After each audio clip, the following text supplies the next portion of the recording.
নমস্কার বন্ধুরা। গভীর রাতে একা ঘরে থাকলে অনেক সময় মনে হয় না যে কেউ আমাদের দেখছে। আজ আমরা এমনই একটি মুভি নিয়ে কথা বলবো যা আপনার এই ভয়কে আরও বাড়িয়ে দেবে। মুভিটির নাম রাত 12:05। এটি কেবল একটি ভূতের গল্প নয়, বরং মানুষের মনের এক গভীর অন্ধকারের কাহিনী। চলুন জেনে নিই এই মুভিতে ঠিক কী ঘটছে।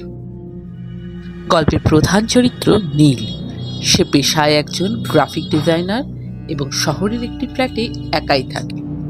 নীলের জীবন খুব সাধারণ ছিল, যতক্ষণ না তার ঘড়িতে রাত 12:05 বাজতে শুরু হলো।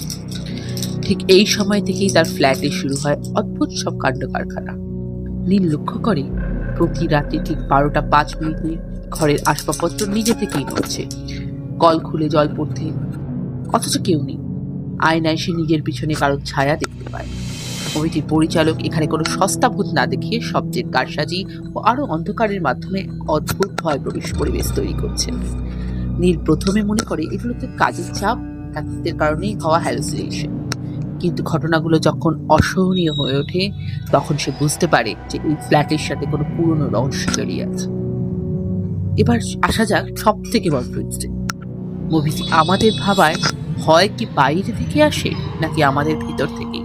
মুভির শেষে দেখা যায় নীল আসলে একটি বড় ট্রমার মধ্যে দিয়ে যাচ্ছে। 12:05 ছিল সেই অভিশপ্ত সময় যখন অতীতের এক নীলের জীবনে একটি দুর্ঘটনা ঘটেছিল। তার অবদমিত অপরাধ বোধ এবং একাকিত্বই আসলে এই অতিপ্রাকৃত ঘটনাগুলির মূল কারণ। পরিচালক এখানে দেখিয়েছেন যে আমাদের মনের ভয়ই সব থেকে বড় ভূত হয়ে আমাদের তাড়া করে ফেলে। আপনি যদি এমন একটি মুভি পছন্দ করেন যেখানে আপনার সরাসরি ভূতের চেয়ে রহস্য আর মনের লড়াই বেশি থাকে, তবে রাত 12:05 আপনার জন্য সেরা পছন্দ। মুভিটি আপনাদের শেখায় যে অন্ধকার ঘরের চেয়েও মানুষের মনের অন্ধকার অনেক বেশি ভয়ঙ্কর। ভিডিওটি কেমন লাগলো কমেন্টে জানান। ভালো লাগলে লাইক দিন।